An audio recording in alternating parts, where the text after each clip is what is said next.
येथील कैलासवासी सौ शुभदा शणै बालवाडीचा वार्षिक पारितोषिक वितरण समारंभ आणि स्नेहसंमेलन सोहळा 27 फेब्रुवारी रोजी सायंकाळी 4 वाजता साई मंगल कार्यालय इथं पार पडला। या कार्यक्रमाला प्रमुख पाहुणे म्हणून सौ मनाली दाभोलकर, सौ मानसी गावडे, महेश गावडे, उदय मालवणकर, सौ रुपाली हरमलकर, सौ वैभवी मालवणकर, सौ शिवन्या चिचकर, सौ सचिता करंगुटकर यांची उपस्थिती लाभली। या कार्यक्रमाच्या सुरुवातीला उपस्थित प्रमुख पाहुण्यांच्या हस्ते दीप प्रज्वलन करण्यात आलं। हा कार्यक्रम शणै बालवाडी संचालिका सौ रिशा सावळ यांच्या मार्गदर्शनाखाली पार पडला। या कार्यक्रमात पटवाडी शाळा नंबर 1 चे शिक्षक विश्वनाथ जगताप यांनी मुलांना मार्गदर्शन केलं। कार्यक्रमाचं सूत्रसंचालन आणि आभार प्रदर्शन नितीश कुडतरकर यांनी केलं।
या अंगणवाडीमध्ये मी माझा मुलगा यावर्षी तिथं ऍडमिशन केलेलं आहे.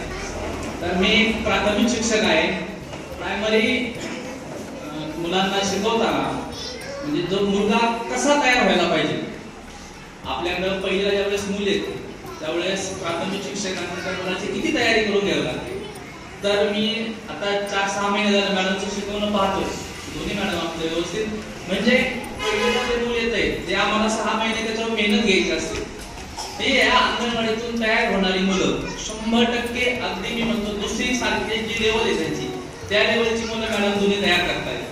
अगदी त्यांचं वाचन असुद्या, संख्याज्ञान असुद्या, सर्व त्यांच्या ज्या कोर ऍक्टिव्हिटी आहेत या अंगणवाडीमध्ये म्हणजे एकदम छान प्रकारे करून देत आहेत. तर त्या दिवशी मॅडम बोलताना म्हटलं की नंतर तुम्ही काय करणार तुमच्या मुलाला म्हणजे पुढं. तर मी सांगितलं जोपर्यंत म्हणजे तो पहिलीच येत नाही तोपर्यंत अंगणवाडीमध्येच राहणार तुमच्या. आणि आम्ही दोघे म्हणजे चर्चा करताना सांगत असतो की माझ्या मिसेस सोबत चर्चा ज्यावेळेस होते त्यावेळेस म्हणजे निरीक्षण करते अंगणवाडीमध्ये कोणत्या प्रकारचे उपक्रम. आता आपण इतर अंगणवाडीची तुलना केली आणि याची तुलना केली ना तर जे आता जे नवीन धोरण येतं NEP 2020 यामध्ये नवीन धोरणात अगदी बालवाटिकेचे जे 3 वर्ग आहेत, तिसरी चौथी म्हणजे 3, 4 आणि 5 हे जे वयोगट आहे हा प्रायमरी लेवल अटॅच केलेला आहे. म्हणजे अंगणवाडी